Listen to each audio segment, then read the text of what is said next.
మరి దేవుని యొక్క బిడ్డలను ఎన్నో విధాలుగా హింసించారు. అప్పుడు ఇదిగో నీరు అనేటువంటి చక్రవర్తి ఉంటాడు, దుర్మార్గుడు, పెద్ద పెద్ద స్టేడియంస్ కట్టించాడు.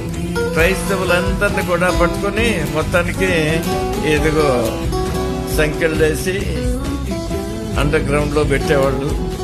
ఒక ప్రక్కనేమో క్రూర మృగాలు పెట్టేవాళ్ళు.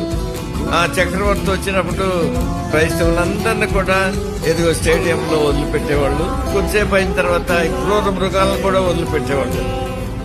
ఈ క్రూర మృగాలు వచ్చి క్రైస్తవుల్ని వెంటాడి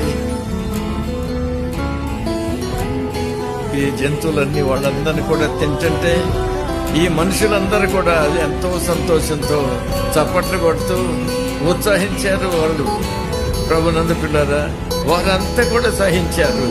ఎంత భయంకరమైనటువంటి పరిస్థితులన్నా ప్రభు కొరకు వాళ్ళు నిలబడ్డారు. ఇప్పుడు మనం రోమాపట్నం వెళ్తే అక్కడ ప్రతి కార్నర్లో కూడా యేసు ప్రభు దేవాలయమే. ప్రభు అన్నారు, నా సంఘాన్ని నేను కడతాను, పాతాళపు గమనంలో ఏమాత్రం కూడా నిలవలేవు.